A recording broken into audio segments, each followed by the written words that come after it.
Welcome back to this episode of the Shooting Bricks podcast. And guys, can you believe there is a few games left in the regular season? Dude, it went by so fast that it's not fair. It is not fair at all that the NBA season is ending and it just felt like we were just getting started. But we'll get into that and more. But first, as always, I'm Jerry Castillo and I'm joined by It's been a weird fucking season. I'll say that for sure. Get vaccinated, folks. I just got my second dose of Pfizer. Hey. Yes, I know. Yes, I know it's the Lamborghini of vaccines, but you know what? It doesn't really matter as long as you're vaccinated. You're vaccinated. Other than brief soreness in the arm, surprisingly, the second dose hasn't affected me as much. But I'm Daniel Hen, and joining me as well. Hey, speaking of Lamborghinis, I'm out here rocking the Lamborghini of the WNBA. Aja Wilson's Aces 22 jersey on. Ooh. Be sure to check out the WNBA season tip-off this weekend. I'm so excited. I just can't hide it. In addition to that, bro, it's been a year. It's been a year of Shooting Bricks podcast, bro. We're racking up. We're entering our prime. You already know who it is. It's your boy, Really Real Gerrel Sells. And of course, wait a minute, something's a little different now. We're missing a member. I wish nothing but the best for Skylar. Unfortunately, he's no longer a part of this podcast, but we're going to keep shooting bricks, and I hope you guys are going to keep shooting bricks with us as well, week in and week out. We appreciate the love. Let's get it.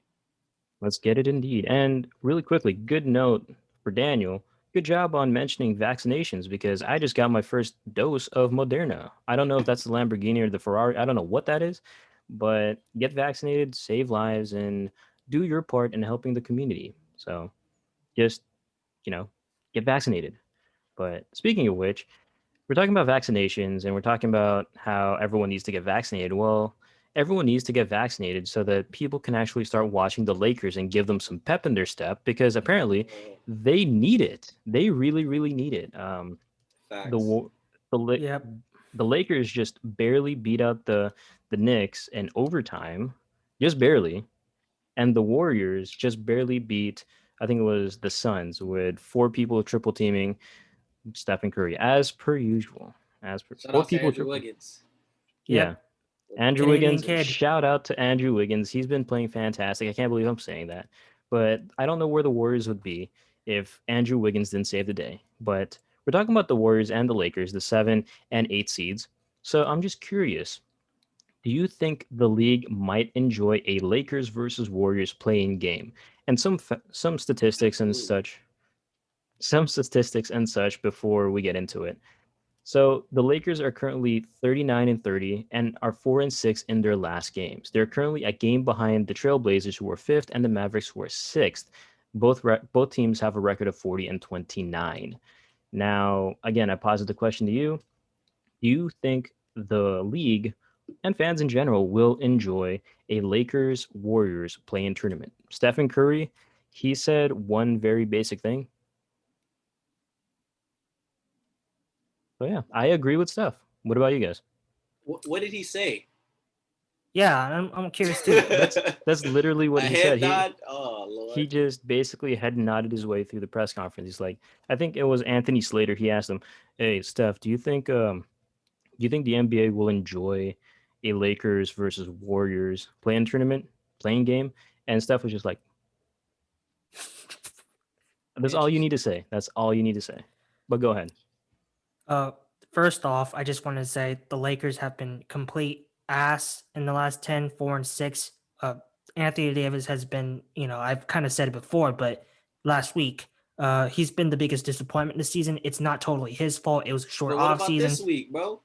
Also, really quickly, I don't know if you guys saw, but I think it was Shams or Woj said that peek behind the curtain. We're recording this on a Wednesday.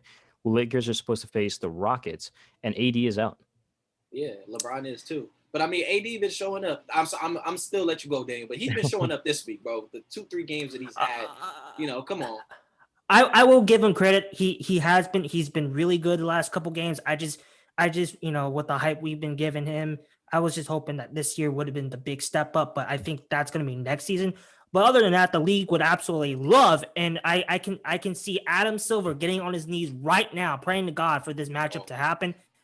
I mean, like, of course the league wants this. First of all, you gotta understand the play-in.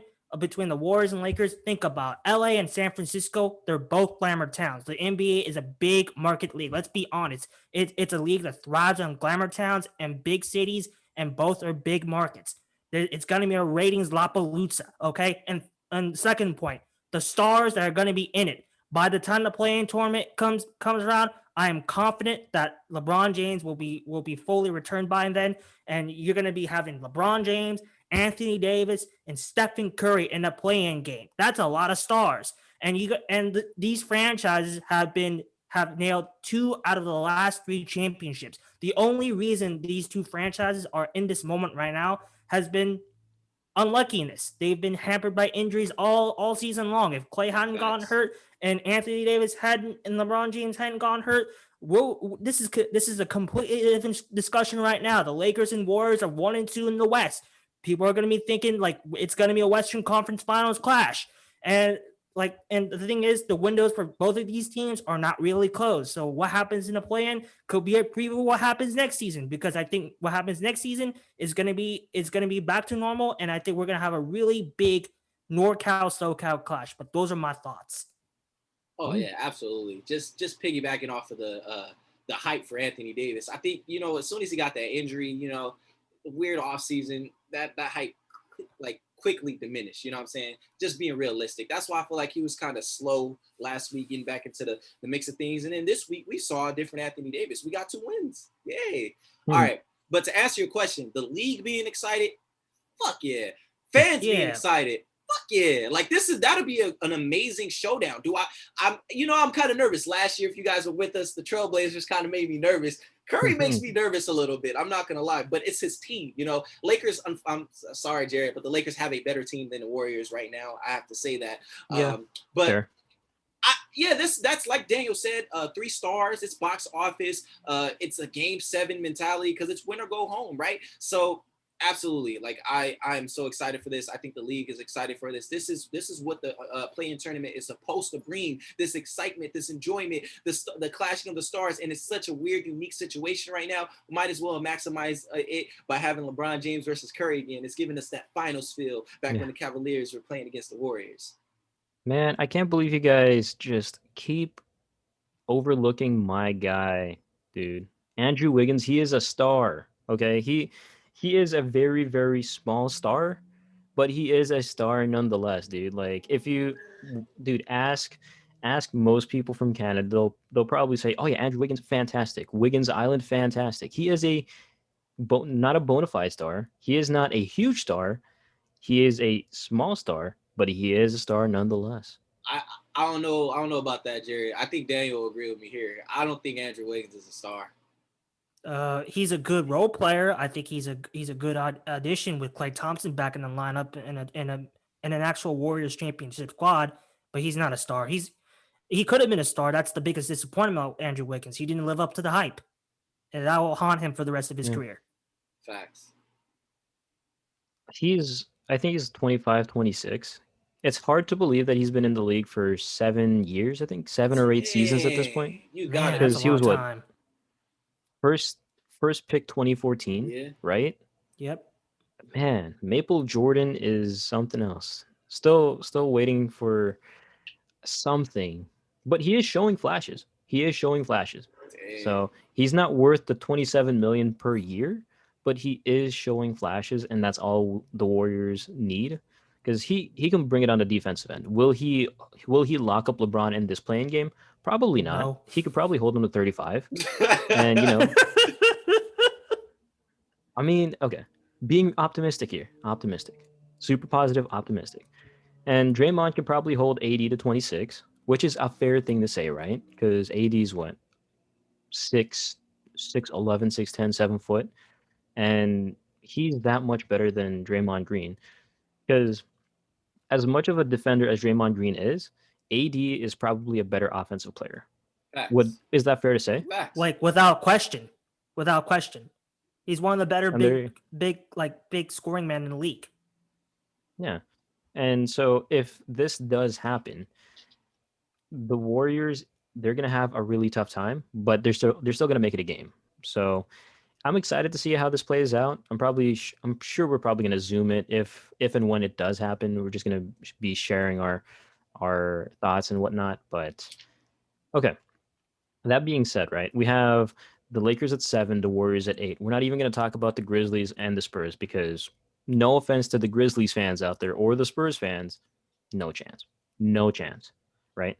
But that being said, with the season ending this Sunday, could the Warriors realistically leapfrog the Lakers? They're only 2.5 games back, and their schedules are as follows. So the Lakers, like I said, they're playing the Rockets today. They got the Pacers and then the Pelicans. The Warriors have the Suns, Pelicans, and Grizzlies for their last 3 games. And obviously, the Warriors have a lot tougher schedule than the Lakers. But Steph Curry in May so far, in which the Warriors have gone 6-1, he's averaging 35 points, 5 assists, 5 rebounds, shooting 45, 38, and 90 from the field in about 34 minutes. So, Sheesh.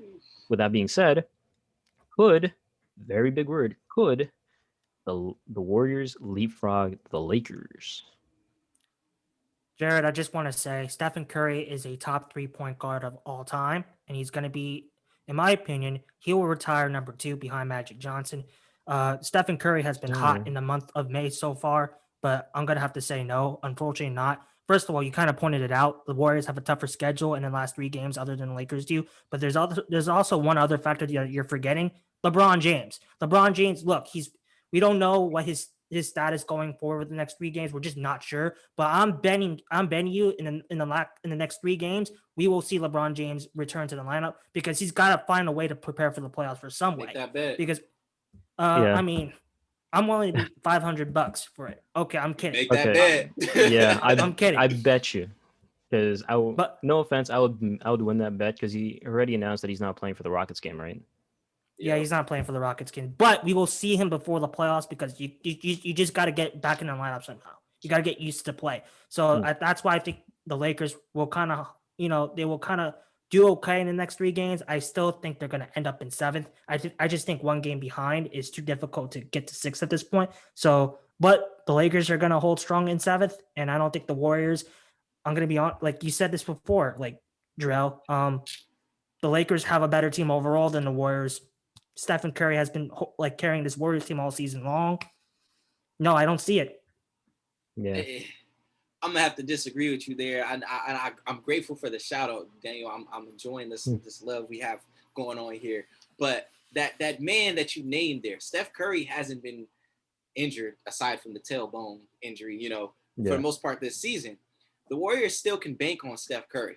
Unfortunately, the Lakers No pun intended. haven't. Exactly. The Lakers, I honestly don't have too much confidence in the squad without AD or LeBron on the court, and it's been apparent this season. We've seen it. Think about this Rockets team. I understand they're at the bottom of the barrel in the Western Conference, but they have a guy that dropped 50 points on Drew Holiday, Kevin Porter Jr. You know what I'm saying? He could come out here and demolish the Lakers today because we don't have we don't have AD, we don't have LeBron, we don't have Dennis Schroeder, we don't have Caruso, we don't have a point guard. And I know THT had a great game, but I just don't have the confidence in this team to win these next 3 games, all 3 of these games. When it comes to the Warriors, it's still going to be tough. The Suns, you guys just played against the Suns and beat them, correct? The Suns they're not losing to the Warriors 2 times in a row. No. Unfortunately, I don't see it happening. The Pelicans, that's going to be a game because they split the last one. They went one. They beat the Pelicans. I think it was the ESPN Marvel crossover thing. They beat them there, and then the next game they lost to the Pelicans by 5. So that's up in the air, and I feel like the Grizzlies is a bona fide win for the Warriors. So at this point, I know I said I disagree, but I think the Warriors won't pass the Lakers because of what I just said now. The Suns is probably going to be an L for the Warriors. The Pelicans is up in the air, and the Grizzlies is a bona fide win. The Lakers aren't going to win all 3 of those last games, but I feel like they can win at least one. So if they cancel out, the Warriors lose 2, win 1, the Lakers lose 2, win 1, we're still in the same position. Yeah, okay, yeah. Fair enough. Daniel, what about you? What do you think for the last 3 games for the Lakers and Warriors? Do you think they're both going to go 1-2, or are the Lakers going to go 2-1, 3-0, 0-3? I see Jarrell's fair point, but I know I think I do agree with him that the Lakers could go 1-2, but I'm just not sure. It's just this. It's been apparent, like Gerrel said, that the Lakers without AD and LeBron, this whole team's built around AD and LeBron, and they're trash. So I could see them going 1-2. I'm just not sure how it's going to play out because like LeBron, I think LeBron's timeline is going to be the most important factor here. So if LeBron comes back, the Lakers go at least 2-1. If LeBron's not back, they go 1-2. That's my opinion on the whole matter.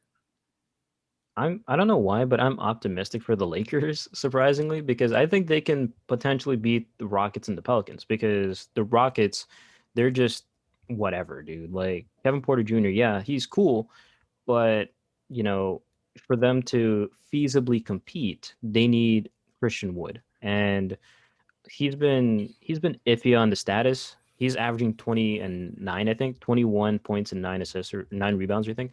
But the Rockets probably a W for the Lakers. The Pelicans probably a W. The Pacers, that's the one that you kind of have to look out for because they are like a playoff team. And on the flip side for the Warriors, I mean the Warriors already beat the Jazz and the Suns back to back. They can probably beat the Suns again. The Pelicans, like I said, they split the previous 2 games without Zion Williamson. That's an easy win. The Grizzlies, that's kind of like a different one because they have the size to compete and bother Steph Curry. So I can see the Grizzlies being that 1L for the Warriors, but we'll see. We'll see what happens, but really really excited. There's only 1 week left. Not even 1 week, but that's crazy. And Daniel, you mentioned you talked about big markets and you talked about stars, excuse me. Well, it's kind of weird because we didn't expect this team to be this good. The New York Knicks. Shout out to the New York Knicks because Yes, sir. I am willing to admit that the Knicks, for me personally, are my surprise team of the Eastern Conference. I didn't expect them to have almost the same record as the Lakers. At one point, they did have the same record as the Lakers. And, Tom Thibodeau, he's just as much as we'd like to hate on him for what he does to young players and just running them into the ground, without a star, he's doing the best that he can. I mean, would you guys Julius Randle, he's a okay, star. really quickly, would you Yeah. which tier of star do you think he is? An all-star? He's just there in that fringe all-star status or what? Yeah, I consider him an all-star, but he's not. He's a good player. He's definitely in the all-star conversation, but I would not. He's in that fringe star all-star territory, but I wouldn't say he's a star. Yeah, I would agree. I he's think go go ahead, Jay. ahead. Go ahead.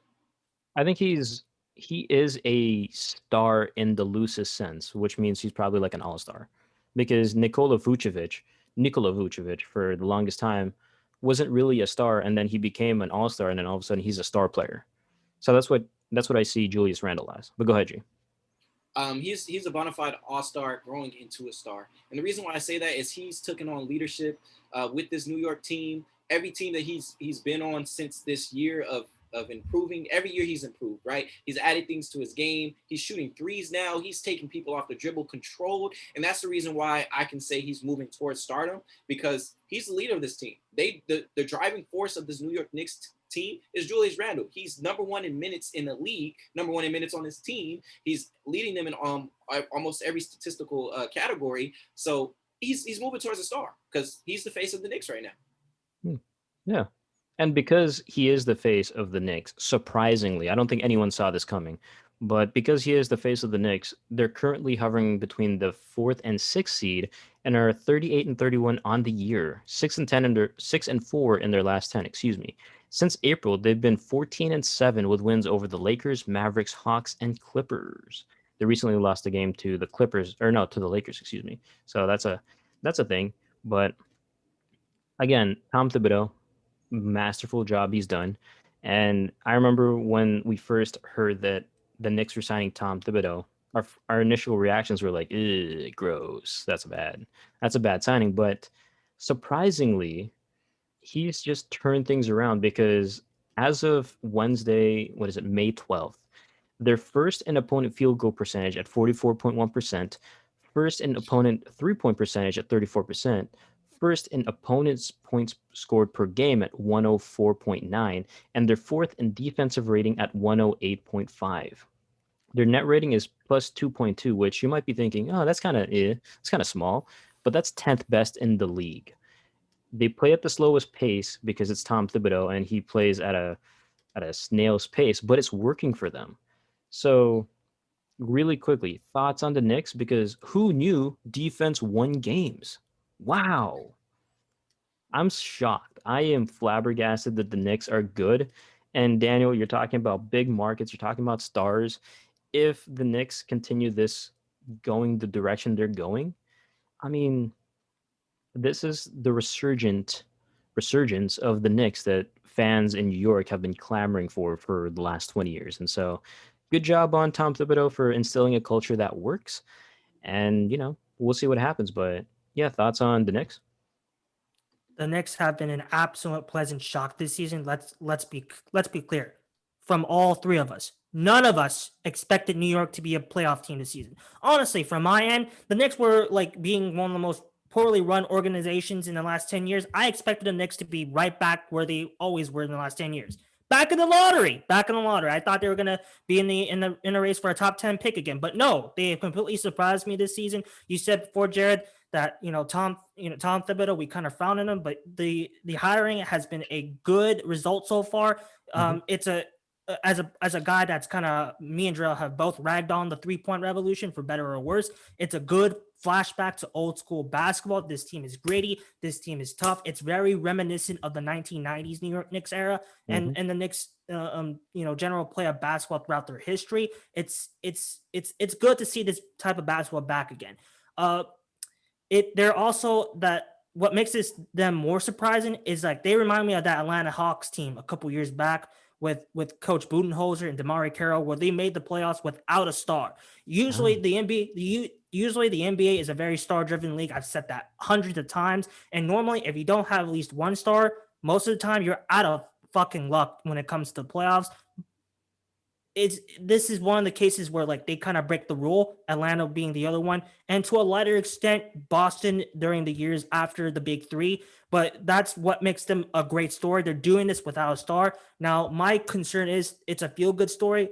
The concern I have is like, can they continue this going into at least the next 2-3 years, the near future? Like, we'll get into that. I think this Knicks team has benefited from multiple factors, this being an abnormal season without fans. I think I do see a dip next season, but I think they're going to be a playoff team, a 7th or 8th seed, I'm suspecting. I think they're going to need a star eventually. I do have concerns about Thibodeau. He has a history of running players down. I think,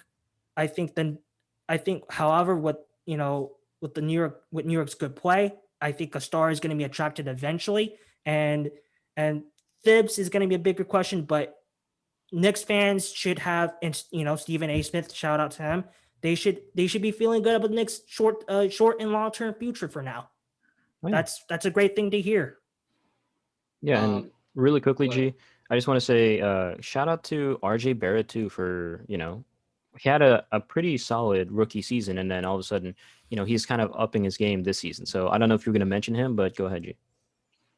Daniel, I noticed you're talking a lot about the future. You shared a whole bunch of thoughts on the current Knicks. I'm not going to share too much.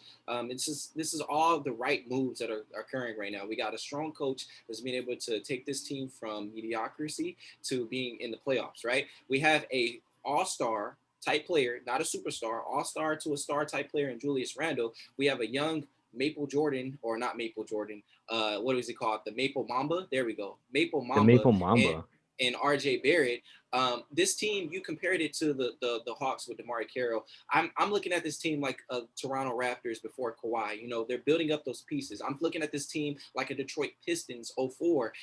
There's a collective effort being handled here. So all that to say, and Jarrod, I know you're going to touch up on it. I'm going to kind of take the initiative here. We talk about stars going. I know that the point guard position is what they're looking for when you have freaking Elfrid Payton being starting and Frank Ntilikina. I almost pronounced that totally wrong. So honestly, I don't think the Knicks team needs a superstar. They don't need the home run hitter. This formula has not worked for them. We've noticed this ever since Carmelo and Amari Stoudemire. Shout out to Stat, because Amari Stoudemire was a beast.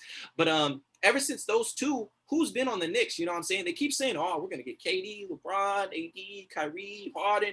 No, that's not the formula that's necessary here. You see what's working here. Julius Randle's working here. So some of these lower name, I'm not trying to like throw dirt on these point guards. I'm going to list them, and I'm going to, of course, ask you guys who you feel will fit best on this Knicks team as well. But some of these point guards that are listed right here, like Lonzo Ball, Dennis Schroeder, and Kyle Lowry, I think Lonzo Ball will fit perfectly on this Knicks team. What does the Knicks team have? They have defense. What does Lonzo Ball bring to the team? Defense. He fits the timeline of these young players. I understand Kyle Lowry might be a fit as far as veteran, being in championship experience, but he's not coming to this Knicks team. He wants championship, and they're not there yet. But Lonzo Ball fits that timeline. You give him a similar guy. I'm not saying Julius Randle is Zion Williamson, but they have similar play styles. We want to attack the basket. Of course, Julius has a little bit more a finesse going outside of the paint now, but I think Lonzo Ball fits on this team timeline-wise. They have the money.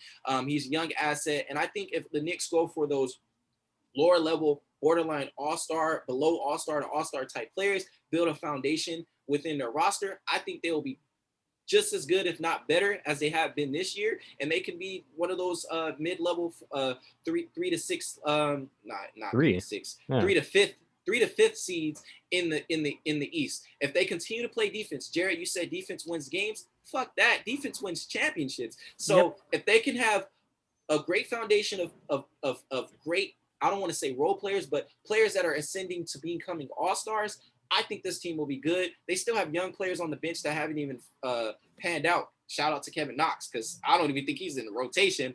They still have a draft pick this year, if I'm not kidding. They still, if I'm not mistaken, and they still have freaking Mitchell Robinson, who can't stay healthy on the court. He's going to be a valuable piece that they may be able to shift off, because Nerlens Noel served his purpose, especially when Julius Randle can extend outside the paint. Now you don't really, we can work with Nerlens Noel on the side instead of having a stretch 5.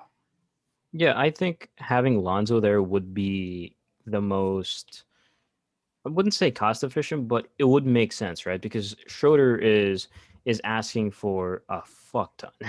Let's not beat around the bush. He wants something that he's probably not going to get, right? So I think, and you mentioned Kyle Lowry, he's not going to go to New York. No matter what you tell him, he's probably going to go to New York, but probably for the other team. Come on, man. I'm just saying it could happen, right? Yeah. And Lonzo, like I said, cost effective. He has some rapport with Julius Randle. Right. I think that would be a really nice mix up, you know? Like who knew the young Lakers would be back on the same team, except on the other side of the country and in arguably a bigger market. I think that would be a pretty solid thing. Brings defense. He can shoot now, surprisingly, and which is really nice, actually. It's super nice to see Lonzo be able to shoot. It's absolutely great. And he can facilitate. Right. And so he can play 1 or 2. If you want to put him at 3 as a really small 3, he can. It's good. But yeah, go ahead, Daniel. I mean, I don't think Schroeder is not going to come to New York. As you said, he's asking for too much. But culturally, I think he's the best fit in New York. And Tom Thibodeau, like I said before, I know I keep using that term, but New York, the Knicks, Tom Thibodeau's system thrives on grit and determination. I think Schroeder, out of all these 3 players, has that the most. However, I do agree with you guys that Lonzo Ball will be a great. Kyle Lowry kind of has some issue. To be fair, no. That's not what I'm talking about. Okay, sorry. Go ahead. To be fair, I'm kind of like, I kind of see his point, because I think we're all in agreement here that Kyle Lowry is not going to the Knicks. He's not going to New York. There's no for way. Sure. Unless they give him like a $50 million 1-year contract, right? Mm-hmm. I mean, my bad, Daniel. I didn't mean to cut you off. Go ahead. But go ahead. I mean, look, I understand. Kyle Lowry does have that grit mentality that would be perfect for New York. I just don't see at this point of his career him going to New York City if he's gonna make a team change. I actually see him going to LA of all places. But that's why I say Kyle Lowry is out of the conversation. Dennis Schroeder, there's at least something up in the air. I don't think it's gonna happen, but culture and mentality wise, Dennis Schroeder will be the best fit in New York. But Lonzo Ball will be a good fit playing wise, because he's been with Julius Randle before, kind of reiterating Jared's points. The thing with Lonzo Ball is he has New Orleans competing for him, but I could also see him jumping to New York. So that's the big trouble. But I can see Lonzo Ball if New Orleans doesn't give Lonzo his money, which is a foolish thing to do. Well, okay, it's not exactly foolish. It's a complicated situation, but if Lonzo doesn't get the contract that's satisfied from New Orleans, the Knicks are a viable location. I also have to mention this. I know he's not going to be a free agent in 3 years, I believe, but Russell Westbrook, I admit it, he would be a great fit in New York City, in this Knicks team that's currently constructed because of No. his grit and determination. Anyways, so we're talking about. I'm Wow. sorry, man. I don't think Russell Westbrook is going to go there. He just doesn't need to go there. There's no Lon- need. Why would you want Lonzo to to go? Charlotte. So you're gonna have 2 balls in Charlotte? Yep. Might as well have the whole set. Ball in the family. Yeah, man. 2 balls in Charlotte. How? Yeah, they're gonna ball out. Anyways, Michael Jordan. dude. Okay, so you mentioned Lonzo. It's a really interesting situation with Lonzo and I was about to say the Hornets, the Pelicans, because they already have Kira Lewis Jr. and they have Nikhil Alexander Walker. And do you guys know what Eric Bledsoe's contract situation is? I'm not Or do you sure. guys just not care? Personally, I don't really care. Yeah. Okay. Fair enough. I don't He either. doesn't fit on that squad, anyways. Yeah, he doesn't fit on the squad. But so they already have point guards at the ready because Nikhil Alexander Walker is Shea Gilgeous-Alexander light. So I'd rather have if I'm Stan Van Gundy, I'd rather take my chances with a Shea light because if he pans out to be even 75% as good as Shea, you're looking at a 17-5-5 dude, which is essentially what Lonzo's That's giving you. But he's still on the rookie contract, right? Because how is Lonzo with Clutch? I think so. Yeah. Yeah. I feel like Lonzo. Like if I'm the Pelicans, I keep Lonzo. He's a better overall player right now. He fits right too now. well, and he brings the defense, and he's still young. Like Yeah. I think we overlook his defense a lot. Like Bro's been a great defender. that's ever since he that's got the to strongest league. part of his game, in my opinion. I think that's the best thing that's going to fit with him and Thibs is his defense because they're really, really defensive minded. Like if Lonzo really, really tries, he could be all defense first team. I'm going to stand by that. He could be an all Yes. defensive point guard. I agree. Yeah. I agree. Him and DeJounte Murray. I agree with that. DeJounte Murray, in his second season, got like second team all defense. We can fact check it. It's like second or third season, but regardless, within your rookie contract, getting all defensive team. Come on, bro. Yeah. So I could see those two taking up the 2 spots on the first team every single year for the next 5-6 years. But again, let's not belabor the point. Lonzo to New York, book it. I think we all agree here. Lonzo to New York. Good fit. Yeah. It's a good basketball move. Yeah. Let's just hope that everyone else, whoever's running the Knicks, don't mess it up somehow. But Yeah. You James know- Dolan.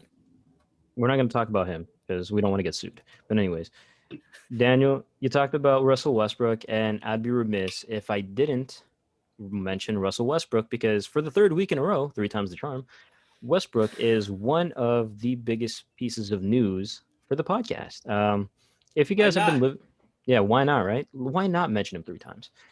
But we talked about Russell Westbrook and stats and padding and whatever else have you, but it's undeniable now at this point that he is an all-time great, right? Because he is the all-time leader in triple doubles with 182, surpassing Oscar Robertson's mark with 28 points, 21 assists, again a multiple 2020 game, and 13 rebounds against the Hawks. Now, I want to get your thoughts on this particular, of him surpassing Oscar Robertson, but just a few little notes here, if you don't mind. So, in his first 482 games, Westbrook had 10 triple doubles.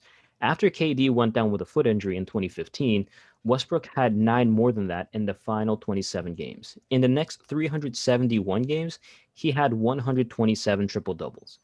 This season, he has 36 triple doubles in 62 games.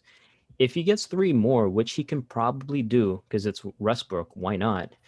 he will have his most efficient triple-double season ever, grabbing them in 54% of all possible Wizards games. And we were talking about stat padding and if those triple-doubles lead to wins. The Wizards are 15-5 in their last 20, with Westbrook averaging about 23 points, 14 rebounds, and 14 assists with 17 triple doubles, playing about 38.5, almost 39 minutes a game. So, that being said, what are your thoughts on Westbrook becoming the all-time leader in triple doubles? Because my God, is he something else? I have my criticisms of him. We all know this. We all accept this. But at the same time, you can't help but just marvel at what type of player he's become and the effect that he's having on the league as a whole. So, yeah, thoughts? Look, we all know here that Russell Westbrook is not my favorite player in today's NBA. But I will give credit when it's due. Russell Westbrook will go down as a top 10 point guard of all time. I don't know if he's going to be top 5, but he's for surely top 10.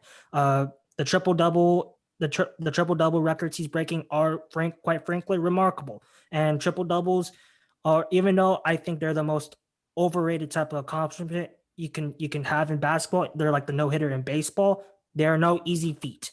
They're no easy feat. So yes, I think what he's doing, I think it's gonna be a while before we see it again. But I think credit is due. This is an amazing accomplishment what Russell Westbrook is doing in Washington, and I think he'll go down and be remembered fondly by everyone as a fantastic player. So, are you saying that not everyone can get triple doubles now? It doesn't revolutionize the game of basketball. What Stephen Curry did would fundamentally change how we play the game. Triple Right. doubles, triple doubles. Almost no one can get that. The 3-point revolution. Almost everyone fundamentally changed their game. You can't fundamentally change your game to get triple doubles. It's Yeah, not yeah. gonna happen. You have to be uber athletic. But go ahead, G. Not necessarily. You don't have to be uber athletic because we see Nikola Jokic. We see Jokic. I mean, He's not 7 foot, athletic, but still, easy, easy. I'm in shock. I'm in shock. I'm not gonna like touch up on it because I feel like we've argued enough about it on previous episodes on Twitter, on Instagram. If you guys are listening, don't know what I'm talking about, get in them comments, get in our mentions. Let's get that cracking. But I'm shocked. You went from Russell Westbrook as a horrible player, he's top 50 to now top 10. Like that progress. We breaking you down, Daniel. So I just think he's overrated. He's overrated. We're gonna bypass that because we were doing so well, Daniel. We were doing so well. Back to just witnessing and appreciating greatness, because that's what Russell Westbrook is bringing to the NBA. Freaking greatness. Not everyone could do it, and you said it straight out of your mouth, Daniel.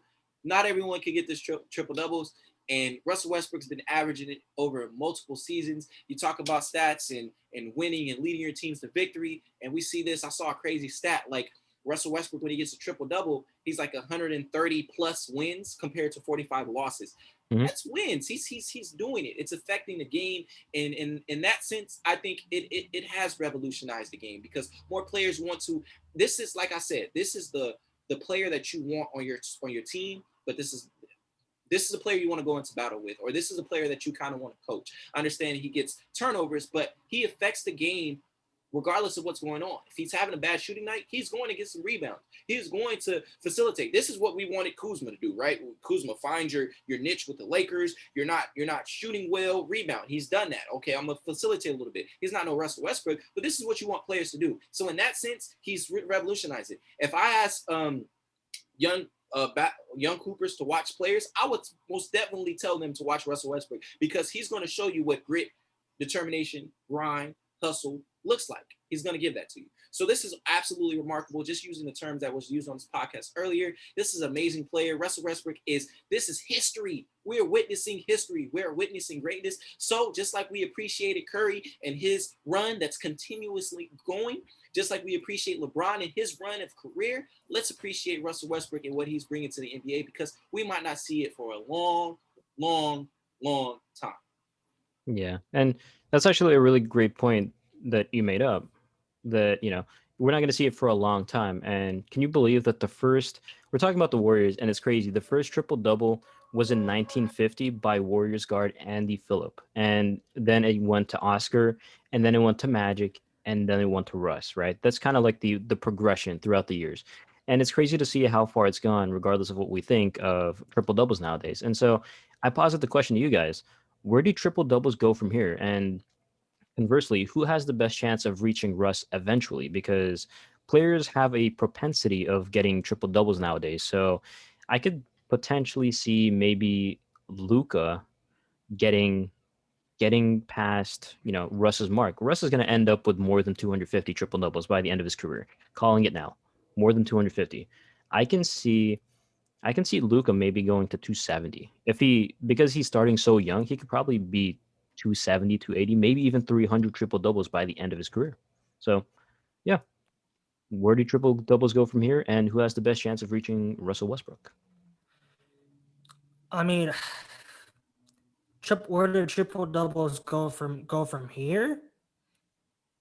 I mean, to me, that they're a statistical accomplishment. I mean, my opinion is they're not really going anywhere. Personally, on to the point on Russell Westbrook, I don't think I think his career has been so defined by this type of statistic and breaking this record. I don't see any player within this current generation ever touching Russell Westbrook. We might see another type of player reach him in like one or two generations, but that's like years from now. So I think if I had to pick a player, yeah, it would be Luca because Luca is a statistical machine at that. But I don't think Luca. I know this is going to sound weird, but I don't think Luca's mentality is to get triple doubles. It's to win games. It's to help his team win championships. So I just don't see Luca's mind frame going towards those type of statistical accomplishments. I think one thing is for sure. Luca gets more rings than Russell Westbrook, and he will retire a better player than Russell Westbrook. Let's not get ahead of ourselves. Yeah, let's not get ahead of ourselves there. So, you talk about the mindset of winning. Luka Doncic has to impact all of those categories to win. Do you not? You watch Mavericks games, bro. He has to facilitate. He has to rebound because the outlet pass, right? Get the offense initiated. So I just want to destigmatize the triple double. Like you're saying that triple doubles doesn't equate wins. You have to statistically impact the game. LeBron James has to rebound. He has to facilitate. I don't say the mindset is the argument for me. My argument is Luka Doncic scores more and has to facilitate more, and he doesn't want to get injured. That's the type of player he is. And what I'm gonna get at is he's gonna be more of a LeBron James mode. He's gonna be so close to getting averaging triple doubles, 7, 8 rebounds and assists. And I'm gonna get back to my point a little bit here because LeBron James could average a triple double in the season, right? But he hasn't really because he gets 9 assists, 8 rebounds, whatever the case may be. Luka Doncic, as his career progresses, he's gonna step away from the rebound. He's gonna get boards, but it's not gonna be chasing them like Russell Westbrook is because you don't want to get injured. The more you try to get rebounds, the likely you are to get injured. The more you're in the air, the likely you are to get injured. So with that being said, in addition to that, what I want to say is Russell Westbrook is a once-in-a-lifetime generational player. He is uber athletic. He's 6'3", 200 pounds of pure muscle and speed, and you're not going to be able to replicate that. John Morant is an athletic point guard, but he ain't 200 pounds of muscle. You know what I'm saying? We've had Eric Bledsoe. He's freaking baby LeBron. He's 200 pounds of muscle, but he ain't uber athletic like Russell Westbrook. The best comparison is Russell Westbrook and Derrick Rose, right? So with that being said, I don't think anybody's touching that in this generation. I agree with you there, Daniel. I also agree with your argument that Luka Doncic won't be touching it either, but just a separate argument. It's not the mindset. It's more of the player in himself. It's going to steer away from it. God forbid Luka Doncic gets a serious injury and those triple doubles are going to be looking less and less likely. And the more I think about it, the more I realize that in a way, Luka Doncic's game is more reminiscent of Steve Nash than anything else because they both have excellent vision, right? The only exception being that Steve Nash was a phenomenal shooter, and Luka is still kind of getting used to that. But I think that Luka is a taller Steve Nash, at least in a playmaking sense. Rebounding, we're not going to go there. Scoring, we're not going to go there because it's a lot. But yeah, I'm the only one that sees Luka potentially doing this, and why not, right? We'll see what happens. But, you know, We're talking about triple doubles, but what about quadruple doubles? Do you guys think that that's going to be more of a thing? Quick yes or no. I say No. no. No, no. Okay. It's too difficult to pull off in a game, and and you can't really do it that often. Right. Shout out to Hakeem Olajuwon. Yep. Ooh, great segue because I'm going to quiz you guys. Since there have been only 5 quadruple doubles in NBA history, can you guys name the one, two, three, 4 players that have ever gotten them in NBA history? And bonus points if you can get close to their stat lines. But So 4 we're not players, including Hakeem Olajuwon, right? Because I just named him. He's right? most definitely one of those players. Right. There are 4 players who have done it, but there have been 5 in total. 5 quadruple doubles. Hakeem got 2 Okay. in the same month.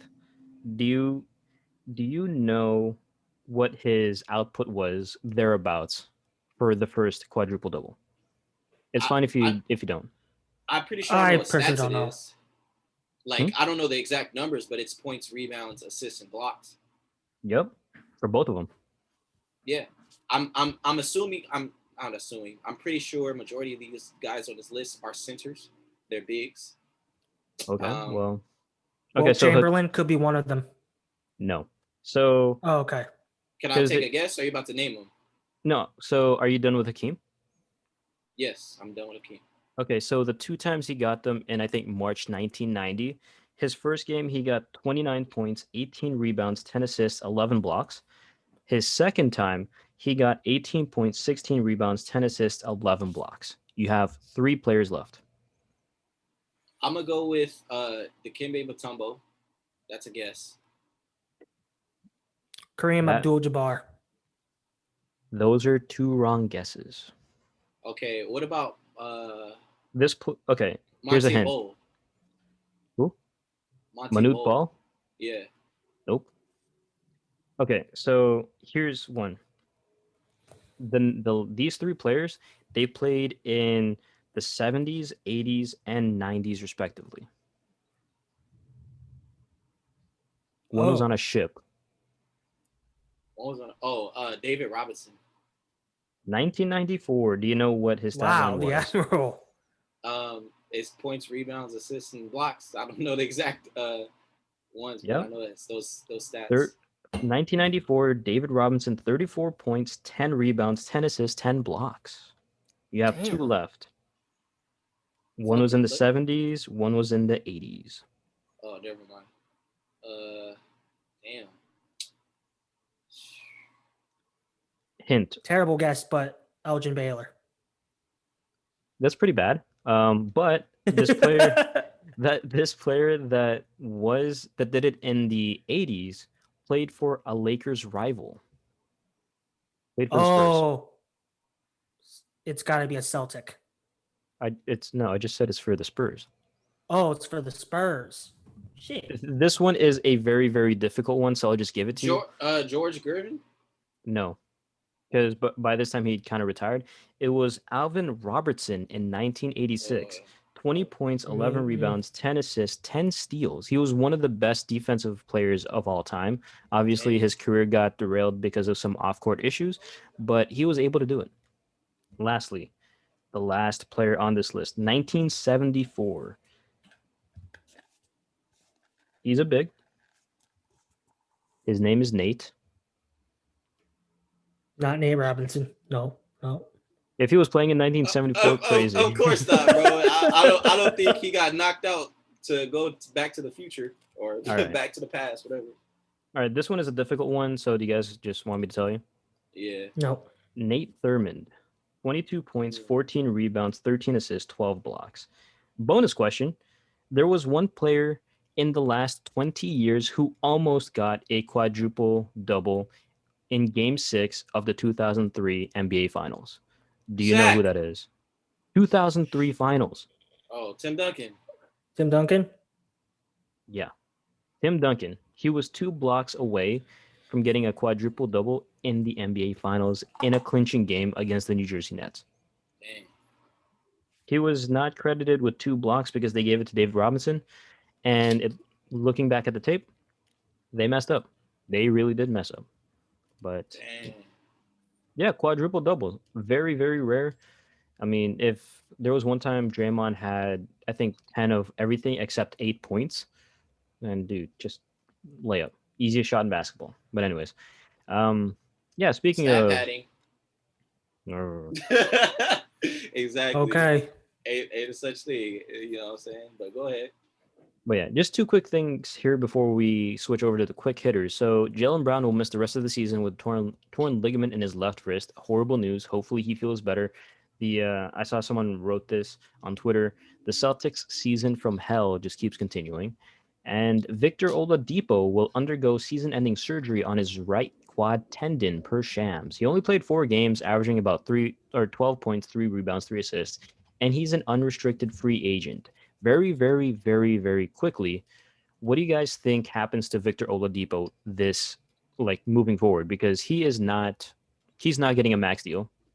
I was reading somewhere that he was probably going to get the mid level, if that, because he's had injury like ravaged seasons for seemingly every year. So I don't know where his career goes from here. I think 12-3-3, that might be what you're looking at from him now moving forward. But yeah, mid level exception. What about you guys? Really quickly. I can see a lot of big teams getting scared of signing him. So I think he's gonna have to adopt to new expectations, expect much lesser money. And I think if I'm him, I would do what a lot of other players should do in this situation. You're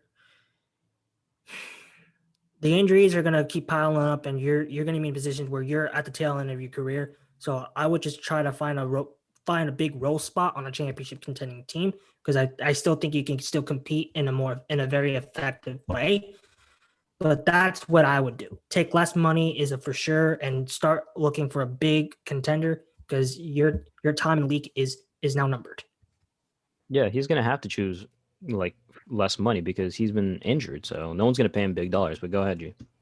Yeah, bona fide role player. He doesn't necessarily have to look for a championship team. He can be that missing piece that doesn't require as much production on the up and coming team. Think like Sean Livingston with the Warriors. You know, he got over there, was really effective as a backup point guard. Not saying that Victor Oladipo is backup point guard, but again, like I said, bona fide role player. Maybe he can find his way on the Knicks. Right? Or the Lakers, mid level exception. I don't Yep. know about that, Hey, but we could use them. we don't need another injury prone person. AD can't even stay on the floor. Yeah. That's true. We'll see. We'll see. This is a very, very big offseason for a lot of guards, so who knows? But just a few things here before we wrap things up. You never want to see this news, but NBA referee Tony Brown will miss the rest of the season after being diagnosed with pancreatic cancer. He's officiated 1,109 regular season games and 35 playoff games, including his first finals appearance in 2020 during his 19-year career. So prayers up to Tony Brown. You know, cancer sucks. It is one of those things that you never want to see and see anyone deal with, but that's one of those things that we got to deal with. But yeah, on that Yeah, note, prayers are up. Prayers are prayers up. up. Shout out to him. And also a shout out to Lindsay Gottlieb, who agreed to a 6-year contract to be the women's basketball coach at USC. Shout out USC, replacing Mark Track. Poor Woj. Um, that'll be interesting to see how that goes. And really quickly, news that I did not expect. The 36-year-old J. Cole will play 3 to 6 games with Rwanda's Patriots BBC after signing a deal in the Basketball Africa League per Shams. His album drops on Friday, and his first game will be on Sunday. So, really quickly, who are one or two celebrities you think would be fun to watch basketball? Professional basketball or just a pickup game? Because I think I think Will Ferrell would be a really good choice to see what he can do on a basketball court. Adam Sandler, dude can straight up hoop. I've seen videos of him at the 24 or like LA Fitness just like destroying people, even though he's carrying the ball. But it is what it is. We'll let it slide. But yeah, one or two celebrities you'd like to see. I know it's a cliche answer, but I want to see Justin Bieber get a 1-day contract on a professional NBA team just to see how he would fare. We kind of know that he's a big NBA fan. We've kind of seen him in celebrity games before. I think it would be funny if Mark Cuban just signed up to a 1-day contract and he comes off the Mavs bench like very late in the season. Like Bro's one from and Canada. he, I mean, the Raptors could have used him. They're banged up, but but Mark Cuban's kind of the celebrity owner, so Mark Cuban can shell up the big bucks. true. G. Big shout out to J. Cole, Dreamville. We in here, new album, and this is great, bro. This is every childhood dream to play professionally. He's playing professionally, so big shout out to him. That album is going to be great. So hopefully this weekend is great. You guys are tuning in to Shooting Bricks podcast, listening to J. Cole, watching some WNBA, watching J. Cole, watching the Hall of Fame, but we'll get into that later. But What celebrities dreams? that I want to Go ahead, G. Go ahead. celebrities that I want to watch play professional basketball. Chris Brown. I would like to see him play professional basketball. He got game. And why not Quavo? He no longer was Sweetie, so might as well try to play some basketball. But yeah. No, why not Ice Cube? Because he messes around and gets triple doubles at the park. But anyways, Obama, Barack Obama. He's got that lefty shot on lock, bro. He's got one hell of a shot. Money. But yeah, G, last thing here. You mentioned the NBA Hall of Fame. It's this Saturday.